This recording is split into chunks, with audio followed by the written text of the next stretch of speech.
Oi, gente, hoje eu falo sobre O Sofredor do Ver, de Maura Lopes Cansado, obra publicada em 1968, após a autora ter tido bastante sucesso com a publicação da obra pela qual ela ficou mais conhecida, Hospício é Deus, publicada em 1965, que é uma compilação de um diário que ela manteve durante uma internação em um hospício no Rio de Janeiro, em 5 meses entre os anos de 1959 e 1960.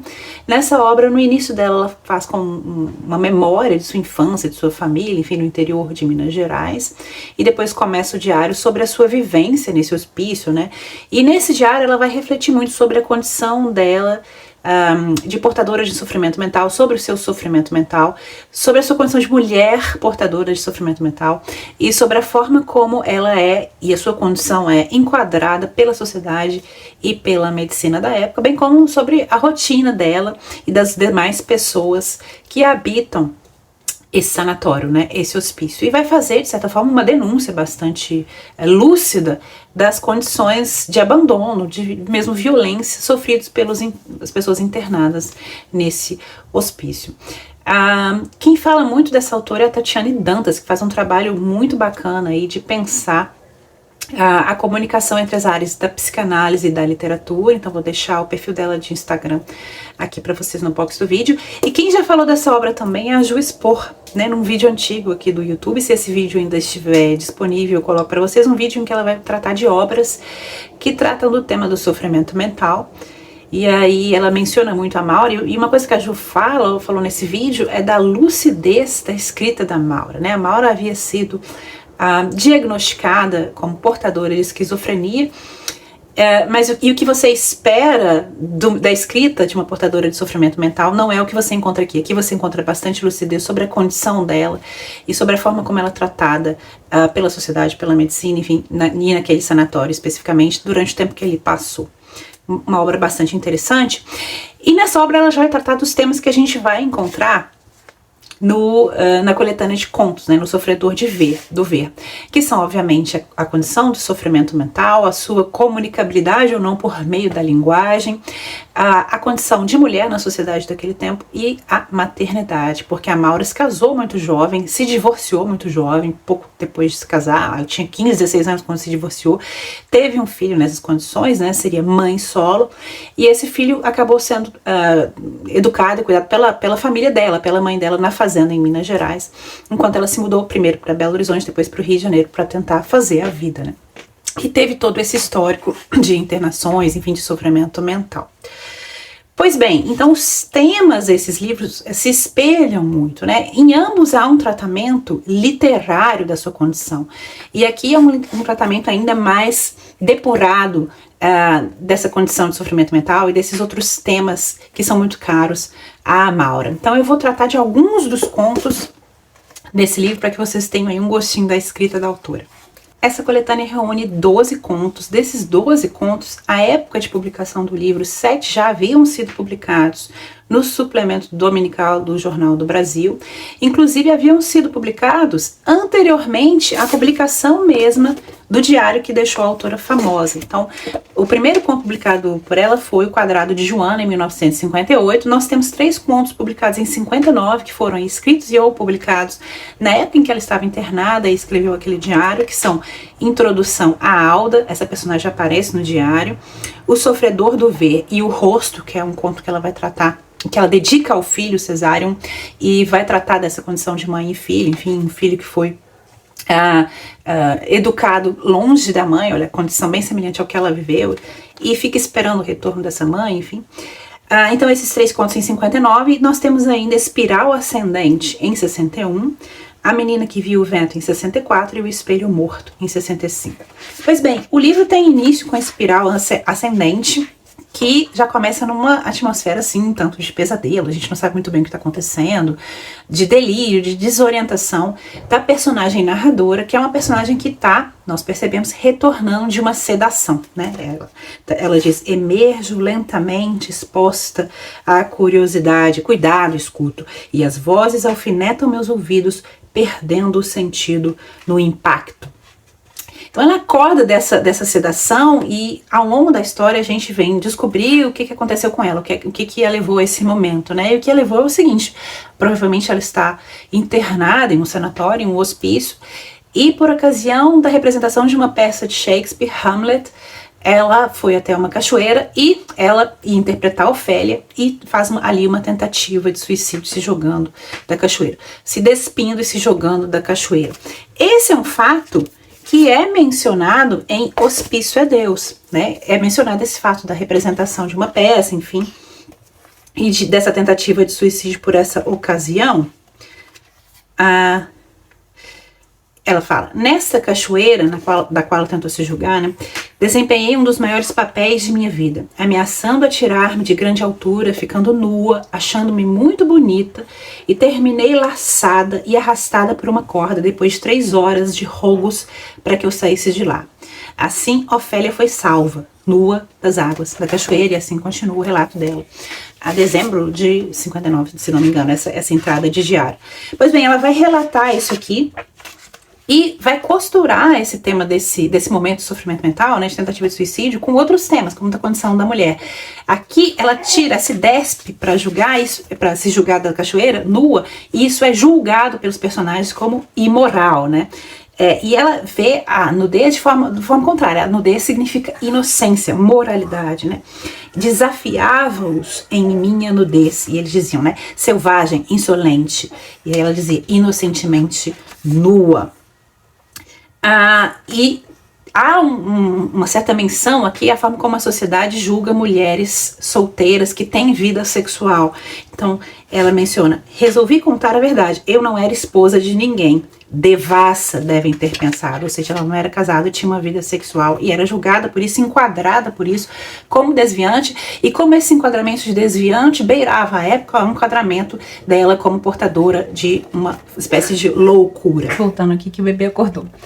Pois bem, ela tá nesse momento então que ela acordou dessa sedação, tá lembrando desse episódio na cachoeira, tá sofrendo, começa a chorar, e esse choro arremete a um episódio ainda mais no passado, que é o episódio de quando ela era criança e sofreu abuso sexual. Esse também é um episódio pelo qual a Maura passou na infância. Eu vou ler esse trecho aqui no conto, né? Estou chorando, ela tá no presente, ele voltou da sedação, tá chorando. Estou chorando, triste? Sim, triste e sozinha. Já escutei antes este choro. De mim mesma? Mamãe, 6 anos, 6 ou 5. Mas a tarde pesava acusadora quando encontrei mamãe sentada na varanda conversando, de vestido branco, tranquila. Via-a distante, boa. Foi inútil tentar pôr-me no colo. Entardeceu mais. Olhei-a maravilhada, meus olhos escurecidos de vergonha, ou medo. Naquele tempo, que nome dar aos sentimentos? Fiquei ali, a distância enorme do vestido branco, a barra dos meus cabelos pesados. Chorei ali, sentida. Degraus misturados elevavam a escada às proporções conhecidas nos futuros pesadelos. Tinha febre quando escondi-me sob os lençóis brancos. Mamãe. As mãos corriam nos cabelos mais longos e escuros de peso, né? Então, vocês têm um gostinho aí da escrita dela, de como ela trabalha na literatura e com recursos ficcionais esse fato vivenciado por ela. Próximo conto que eu quero comentar é o primeiro que a Maura publicou, que é No Quadrado de Joana, publicado em 1958 originalmente. Vejam que vários desses contos foram publicados antes mesmo dela fazer sucesso aí com o livro do Diário, com a publicação do Diário. E nós temos aí nesse conto a Joana, nossa personagem principal, circundada pelas paredes de um pátio, provavelmente um pátio de uma instituição, um sanatório, né, um hospício, e ela está percorrendo essas paredes em linha reta, formando um quadrado. E ela faz isso repetidamente o dia todo, se sente compelida a fazê-lo e sente medo de fazer um trajeto diferente, de fazer uma curva, de entrar aí numa espiral ascendente. Esse termo é mencionado nesse conto, que é o título do conto anterior que eu comentei com vocês. E aí, desse conto, ficam registrados essa repetição da rotina na instituição psiquiátrica. Não só isso, o enquadramento da personagem, ela tá ali enquadrada, ela tá num quadrado, né? O enquadramento dela no diagnóstico, o enquadramento dela na sociedade, o enquadramento dela na própria cabeça. E como, no fundo, quando ela tenta seguir essa regra, se manter na linha, ela o faz para não ser punida nessa instituição psiquiátrica, não ser punida na sociedade, não ser punida na vida. Então ela vai se manter na linha, se manter enquadrada nesse ambiente, nessas regras, nessa repetição, nesse diagnóstico. Mas ao mesmo tempo que ela faz essa repetição na sua postura externa, internamente ela tem esse conflito com esse enquadramento. Ela tem esse medo de fugir do enquadramento, mas o conflito, porque ali ela percebe uma dificuldade de colocar na linguagem o sofrimento dela. E como há uma tensão entre essa dificuldade, essa incomunicabilidade desse sofrimento mental e ao mesmo tempo esse diagnóstico, né? Que é um ato de colocar em palavras algo que não pode ser colocado em palavras. E a gente vê isso, né? Em vários trechos desse livro, essa dificuldade de colocar em palavras o sofrimento mental. Precisa pensar certo. Joana não poderia deixar-se trair. Entanto, não conhece régua que lhe permita certificar-se da justeza, da retidão das palavras. Né? As palavras não têm essa régua que é usada pela medicina ou que é usada por essa instituição. Não poderia admitir, contrariando sua posição na vida, como o verbo poder naquele tempo fere sua época. Cumprindo um dever, fortalecida e distanciada das curvas, o pensamento quadrado no ar, quase sólido, e o olhar reto como lâmina, sofrendo um impacto, voltando e enquadrando-se nos olhos impossíveis. Mais à frente, não deve mutilar-se na lisura da curva. E aí, um pouco antes, ela vem dizer dessa ligação entre espaço e tempo, né? O espaço quadrado e o tempo repetido. Finalmente, acha-se na metade da quarta vez que ela percorre esse quadrado. Todo o pátio contido no âmbito do olhar parado. Anda certo, costas deslizantes como lâminas, na proteção do seu tempo. O muro, né? O espaço é a proteção do tempo. Mais à frente, quantas vezes Joana marcha rigidamente de ângulo a ângulo? Ninguém sabe, nem Joana. Vê-se parada, imaginando o quadrado das horas. Veja, o quadrado do espaço, o quadrado do tempo. Tempo e espaço aí. E esse é um conto que dá então essa sensação de claustrofobia pela limitação do espaço que a personagem percorre, sua limitação interna e a repetição, todo trabalhado nessa repetição desse percurso, dessas palavras, dessa linguagem, desse diagnóstico, dessa rotina. E esse conto é mencionado, a publicação desse conto é mencionada no diário, e também o diário menciona, quando ela trata da rotina, a imagem do pátio, né? O pátio a todo momento. Então, mais um elemento que a gente pode ver espelhado entre diário e coletânea de contos. E esse trabalho de repetição, de andar na linha, né, de se manter lúcida dentro do seu sofrimento, de se enquadrar, de se manter quadrada, né, tem essa expressão, pessoa quadrada, ele vai espelhar também essa ideia da Maura de o sujeito que é apagado pela rotina da instituição, por um diagnóstico, enfim, o apagamento do sujeito por essa repetição, por essa rotina, por esse enquadramento. Essa rotina e esse diagnóstico, então, promovem uma padronização, que o tratamento exige uma padronização de algo que não pode ser, talvez, padronizado, que é difícil de ser padronizado, né? Promove a expressão em linguagem de algo que é difícil de ser expresso em linguagem, enfim, e como isso é limitador do sujeito ou da experiência do sujeito. Vou ler mais um trecho aqui. Que fazer para explicar que se acha enquadrada num novo e perfeito tempo? Não pode sequer dar meia volta, deve poupar-se, conservando a forma.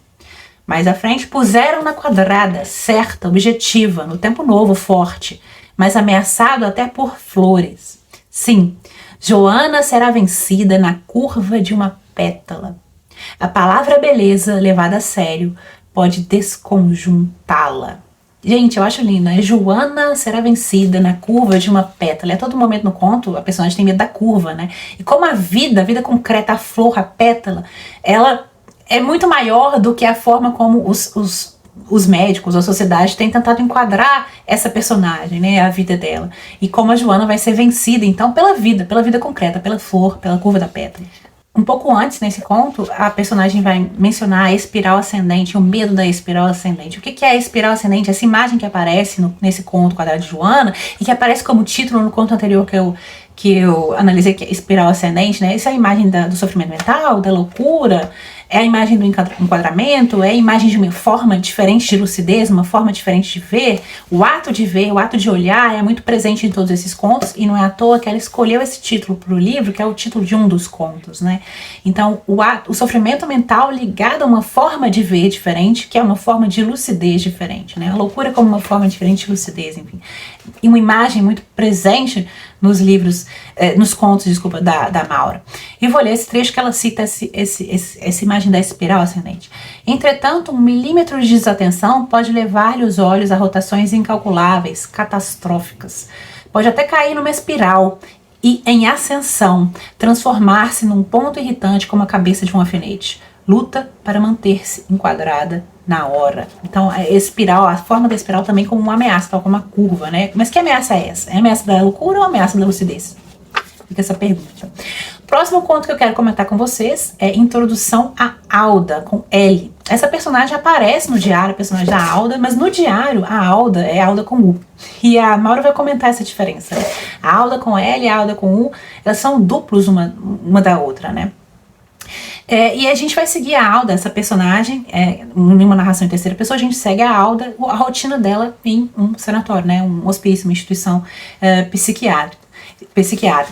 E a gente vai, nessa rotina, acompanhar muitos elementos de denúncia que a Maura faz dessa rotina, né, a violência, o abandono dessa personagem, a solidão dessa personagem. Eu vou ler aqui o início do livro, que é bastante impactante. Dizem que ninguém mais a ama. Dizem que foi uma boa pessoa. Sua filha de 12 anos não a visita nunca e talvez raramente se lembre dela. Puseram-na numa cidade triste de uniformes azuis e jalecos brancos, de onde não pôde mais sair. Lá, a imagem da internação, né?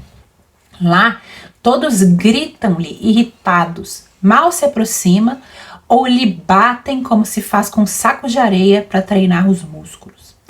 Sei que para todos ela já não é, e ninguém lhe daria uma maçã cheirosa bem vermelha. Mas não é verdade que alguém não a possa mais amar. Eu amo. E aí ela vai contar a história da Alda. E veja que nesse ato o narrador é o narrador que olha, né? O narrador é o sofredor do ver, é o que vê essa personagem que ninguém mais enxerga, que é a Alda. E aí, uma série de frases que são escutadas pela Alda no dia a dia, que a gente também encontra ecos dessas frases no diário. Alda, volte para o pátio. Alda, não bata a porta. A guarda move o molho de chaves, cuspindo de lado. Alda, sua cadela, por que rasgou o vestido? Alda, Alda, Alda. Olha a violência da linguagem. Depressa, maluca, pátio. Olha a violência. A guarda empurra a porta fora, torcendo-lhe o braço. Violência física. Depressa, depressa. Martela duro. Uma palavra usada há muito tempo, parte de sua vida mesma. Equilibra-se um instante, sofrendo a certeza, sofrendo rápido, porque vai partir. Depressa, doida vagabunda. Olha a violência das palavras. E mais à frente é uma descrição de um momento em que a personagem sofre um eletrochoque, né? Mais uma denúncia da Maura aí sobre esse tratamento. E o momento posterior a esse eletrochoque. Virava-se na cama esperando o medo abocanhá-la. Procurava fugir, agarrar-se à ausência que não existia ainda. Ela voltava no tempo. Voltava mais e mais. Até que de repente, como chegada de uma penosa viagem, via claro numa tela uma criança assustada olhando-a. Filha, minha filha. Filo, né? Eu o fiz. Traduzia aflita, sabendo aonde chegara, até onde voltara. E via-se também, procurando ocultar difícil a expressão de quem enxerga um caminho desdobrado e a multiplicação dos instantes, implicando em seu próprio desdobramento. Não mais havendo um instante seguinte. Muitos, cada qual solicitando-a em lugar diferente ao mesmo tempo, numa imposição como as estradas impossíveis que ela teria em frente se vivesse ainda imediatamente depois. Olha a mistura de tempos aí, né? É um conto muito lindo. Por aí você já tem uma ideia de como a Maura trabalha esse tema do sofrimento mental na ficção dela. Já comentei brevemente o título, né? Tem duas questões que perpassam todos os contos: o sofrimento, o sofredor do ver, e o ato de visão, e talvez o sofrimento como algo que possibilita uma nova forma de visão, uma iluminação de cantos que haviam sido escurecidos, ou mesmo, como eu disse, o sofrimento como algo que permite uma forma de lucidez e como isso é impossível, como isso é incomunicável, como é impossível de colocar isso em palavras, e ela tenta colocar isso na ficção, por meio dessas metáforas, dessa prosa fragmentada, dessa prosa que foge à ordem que nós estamos acostumados, de tempo e espaço, algo que a gente também viu ali no romance Neblina, né, da Algisa Neri. Pois bem, em O Sofredor do Ver, nós temos um homem, um personagem, que está numa praia caminhando e vê um rochedo, e ele tem um momento de iluminação, que é um momento que ele vai ter uma visão sobre o próprio olhar dele. Ele vai conceber e ter um embate com o próprio ato de olhar, com o próprio olhar, que vai abrir um novo universo, uma nova forma de inocência e uma forma de luta dele com a vida. E a gente vai ter esse personagem que vai ter durante todo o tempo esse embate consigo mesmo, com esse olhar, com essa iluminação. Então ele é o olhar que vai iluminar aquela pedra, né? É quase uma medusa ao contrário, né? A medusa transforma tudo em pedra, ele vai transformar uma pedra em algo vivo. E essa pedra como emblema do sofrimento dele e da luta dele consigo mesmo para permanecer vivo. Porque é um personagem que ao final a gente pode argumentar que ele vai pular desse rochedo, ele vai se suicidar. Então esse é o Sofredor do Ver. E aí, mais uma vez, essa imagem do sofrimento, da loucura como forma de visão, né? E visão como forma de lucidez ou de descortinamento de uma realidade diferente, que quem não passa por esse sofrimento não vê, talvez. Então, vou citar trechos desse conto aqui, desse momento de iluminação desse personagem, enfim, de embate consigo mesmo, né? De embate com a pedra, de embate com a morte e a vida. E de embate com esse olhar, né? Ocupando-se do que julgava mínimo e despercebido aos outros, não sonhou jamais a que grau de poder e equidade o levaram quando, se perdendo, descobriu um mundo novo e sutil, que se capta em luz e velocidade, sem possibilidade de legar. Acabara de chegar à pureza rútila de uma substância ainda não classificada em nenhum reino, embora objetiva e direta, indubitável como o mineral, o olhar. E o olhar vai ser quase uma criança que ele vai pegar no colo e vai tomar e vai cuidar a partir desse momento. Sim, ele o tomaria no colo, o olhar, como a um cãozinho indefeso e único, protegendo-o. O homem fremia em luz e encantamento. Ele, que sempre quisera participar de qualquer maneira, não recusando mesmo o papel de palhaço, apesar de ser triste e sombrio. Sua alegria achava-se em campo alheio, a bola correndo rápida e feliz, antes do pé que a esperava. Ele vai se deparar com esse rochedo, essa pedra, e a pedra é outro elemento muito presente nesses contos, né? Tem um conto, Espelho Morto, que uma personagem joga uma pedra no espelho, quebra o espelho. E aí, essa quebra do espelho é a quebra da imagem da nossa protagonista, e a perda da imagem, ela perde a interlocução com o humano, né? Ela se perde, enfim, já estou passando para outro conto. Mas enfim, a pedra é algo presente, é uma imagem e um elemento presente em vários desses contos. Mais uma vez, começada há pouco sua história, tinha um título, A História do Ver. A gente está lendo a história do ver, e a história do sofrer por ver, e do sofrer que leva a ver, enfim, algo circular. E mais à frente, esse olhar como uma forma de prece, algo que ele dá em sacrifício, né? Em sacrifício, o olhar. E mais à frente, o olhar rompia o espaço, casando-se à pedra, mostrava aos olhos. O homem seguia o olhar, largo como água que se entorna e espalha, respeitando os limites encimados de azul, projetando-se árido na certeza mineral, sem pulsações. Gente, eu acho muito lindo. Eu até arrepio. E aí, mais à frente, essa ideia de que ele se julgou do rochedo. A gente pode discutir isso, né? Porque a Maura escreve de uma forma... e nas entrelinhas. Eu acho que fica nas entrelinhas, né? Mar nos ouvidos. Ele sabia o céu sobre o corpo. De tudo se recusava exigindo. O homem necessitado e exposto a si próprio. A batalha absurda de 2 horas... tombando, as imagens dele caindo, né, o céu, ele percorrendo o céu. E aí depois a gente passa as imagens, para a imagem de alguma coisa que caiu. O que caiu? Esse homem ou uma pedra? O que caiu? Alguma coisa soltou-se do cimo da pedra, se espalhando em luz. A matéria, não possuindo voz, cantava à maneira de sua natureza, perdendo-se, de acordo com seu único e possível destino. Quieta e só, representava a pedra, solidez e forma. O sol cumpria-se, e o ar sufocava o peito de um homem. Um homem. Havia guerra. Não sei como vocês leem essa história aí. E por último, eu vou comentar aqui um conto que eu acho assim, o mais violento, o mais chocante desse livro. Esse conto tem até um título meio enigmático. Há uma catedral que desce. Né? Que título enigmático. Tem até um poema do Rimbaud que é traduzido, um dos versos é traduzido dessa forma, né? O poema Infância do Rimbaud. Um dos versos, há uma catedral que desce, um lago que sobe, blá blá blá blá. Mas a conexão desse conto com esse verso do Rimbaud é que pode gerar discussões aí pra gente. Pois bem, o que é esse conto? A gente já entra nesse conto num momento super violento, que é um personagem que tá esfaqueando outro personagem. Então ele tá num frenesi, uma loucura, esfaqueando, e é um frenesi erótico. Ele parece estar tirando alguma forma de prazer daquele esfaqueamento. E ao longo do conto a gente percebe, assim como o personagem vai percebendo o que ele cometeu, ele vai tomando consciência do que ele fez, do que está acontecendo ali e de por que ele o fez, o leitor também vai tomando essa consciência junto com o personagem. A gente descobre que isso foi um crime passional, que ele matou a própria mulher, que ele estava num casamento não consumado, e aí o motivo pelo qual esse casamento não é consumado, ele difere para a mulher e para o homem. E essa tensão entre essas diferenças de visão vai levar a esse crime. E há várias formas de violência nesse conto, inclusive a homofobia, uma homofobia gritante que incomoda o leitor, é uma das formas violentas desse conto, é um dos elementos que vai dar a chave aí para esse crime passional. E o que eu acho mais chocante é que o conto começa com esse homem esfaqueando e quase tirando prazer, né, de esfaquear um corpo numa cama, e vai terminar com ele fazendo sexo com esse corpo ensanguentado, morto na cama.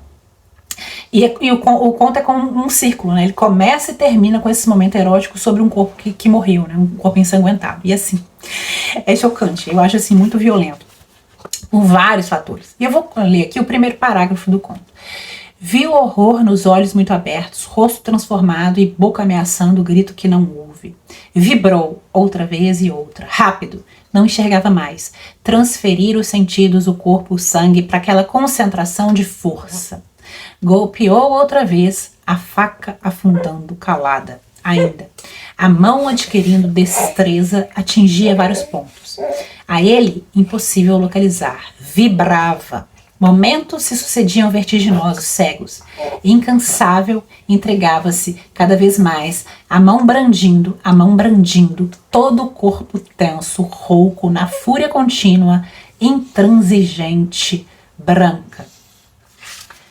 E aí ele vai afundando a faca e por último momento ele afunda devagar a faca. Isso vai espelhar o momento final do livro, como eu disse.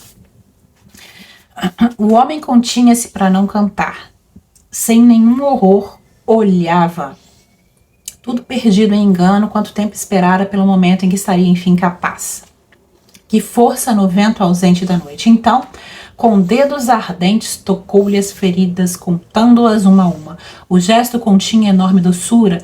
Crescendo em arrebatamento, o homem debruçou-se sobre o peito da mulher, mergulhando seu rosto na pasta doce sangrenta que o cobria.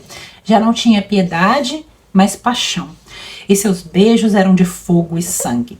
Entreabrindo-lhe com esforço a boca, mergulhou sua língua ávida, sedenta, transmitindo-lhe generoso sua respiração. Ele se permitia, enfim, despir-se. Não era mais necessário recuar. E aqui, novamente, a autora remete a essa imagem das pedras, enfim. E aí, ao final, quanto horror ao barro que se desprendia podre do rosto. Ele ruía, e sobre as ruínas uma catedral se formava. Mais à frente não recuara nem temera. Naquela noite ele fora rei e ela escravas. Despidos estavam diante um do outro. Enfim, uma imagem chocante. E aqui, mais uma vez, a imagem da catedral. Ele ruía e sobre as ruínas uma catedral se formava. Que catedral é essa, né? É esse sentimento que ele nutria. E essa é uma imagem positiva ou uma imagem negativa, né? Isso remete ao título, a uma catedral que desce, uma catedral que cai, uma catedral em ruínas, né? Que desce ao fundo do poço. O que é isso? Assim como ele estava ruindo. Enfim, não sei como vocês interpretam esse título aí. Eu acho esse livro muito interessante, especialmente para quem trabalha com essa questão do sofrimento mental, trabalha essa questão literariamente, e temas aí da psicanálise, da literatura e a conjunção dessas duas áreas. Eu acho que pode ter muito interesse em ler esses contos. Os outros contos também são muito interessantes. O Espelho Morto, né, esse que eu falei, uma mulher que vive com criaturas animalescas, e ela só tem ela de humana ali. O espelho é a única coisa que a lembra da sua personalidade, da sua humanidade. Uma das criaturas um dia quebra esse espelho, e essa personagem humana então perde a sua humanidade, perde a única interlocução com o humano que ela tinha ali, perde a própria imagem, perde a própria identidade, enfim, cai num estado de total solidão. A Rosa Recuada, uma mulher que gosta de se ver desejada, mas não deseja. Ela sai para uma noitada, se olha no espelho e se vê como uma rosa, mas uma rosa que recua sempre quando alguém a deseja. Ela gosta de ser observada, mas não de dar vazão ao desejo, ou de desejar. E um conto que trabalha a situação oposta, distância, uma mulher que está esperando para encontrar o amante depois de meses separados. Ela deseja algo, ter um encontro com ele, enfim, e ele já está mais distante, mais frio, e ela não consegue vocalizar esse desejo, e ao final, quando termina com a vocalização de um desejo totalmente contrário, né, enfim, e como que isso espelha a forma como ela não tem capacidade de dizer aquilo que realmente quer fazer, pelo julgamento da sociedade com relação a isso, enfim. Pavana, que é um conto maravilhoso que vai ter uma alternância de voz entre primeira e terceira pessoa. A primeira pessoa, uma mãe escrevendo para um filho do qual ela está distanciada, provavelmente essa criança está morta, e a terceira pessoa que segue os pensamentos dessa mãe ao escrever a carta. Voltando aqui, essa pavana é essa dança entre vozes diferentes, primeira e terceira pessoa, vozes da mulher, vozes desse narrador. E a gente pode lembrar da pavana para uma infanta morta, enfim, por isso pensar que essa criança hoje está falecida, e a mãe escrevendo uma carta quase como uma confissão de culpa, um pedido de desculpas, enfim, para essa criança morta, essa criança para a qual ela está distanciada. E nesse conto a autora trabalha o julgamento da sociedade com relação a uma mulher que é mãe solo, né, que tem uma filha, no caso da personagem aqui, que tem um filho fora do casamento, como isso foi julgado, enfim. Outro conto que eu gosto é São Gonçalo do Abaeté, que é assim um conto de estilo totalmente diferente de escrita, no qual a autora vai comentar sobre essa cidade do interior, vai fazer um retrato provinciano dessa cidade, alguns personagens marcantes, como uma personagem que é a Ambrosia, que é a personagem que é considerada como a louca da cidade. Enfim, toda cidade de interior tem umas lendas urbanas, né? E esse é um conto saboroso sobre uma cidade do interior de Minas Gerais. Gosto muito desse conto também. Enfim, é isso. O que eu gostaria de comentar sobre esse livro como um todo é que essa autora, de certa forma, foi silenciada, né? Até a publicação dessa obra aqui que eu tenho em mãos, essa publicação é pela editora Autêntica, foi de 2015. A editora publicou os dois livros conjuntamente em 2015 em um box bonitão aqui. Eu até acho que o Hospício a Deus vai ser reeditado recentemente, não sei. Até a republicação dessa obra, o Hospício a Deus tinha uma edição de 1991, O Sofredor do Ver não. Então, até certo ponto, a autora estava silenciada, estava esquecida. E aí, o meu questionamento é se esse enquadramento dentro de um diagnóstico de sofrimento mental é um dos fatores que pode levar ao silenciamento de uma autora. A Maura, ela tinha uma personalidade bastante difícil, assim, enfim, nos relatos biográficos que a gente lê, ela é descrita como um tanto excêntrica. E então, esse pode ser um fator também de silenciamento, no sentido de que ela não formou ali uma rede de apoio, ou que as pessoas acabaram por uma série de julgamentos, né, de vergonha, de julgamentos, enfim, se afastando dela. Isso também pode ser um fator que contribui para o silenciamento de uma autora, não sei. Então, esse enquadramento mesmo, o confinamento dessa personagem nesse quadrado de Joana, né, nesse diagnóstico, nessa condição de portadora de sofrimento mental, como fator de silenciamento, não sei. Deixo aí esse questionamento para vocês. Bom, é isso, espero que tenham gostado desse livro, que se interessem por lê-lo, e eu encontro vocês no próximo vídeo, no próximo livro.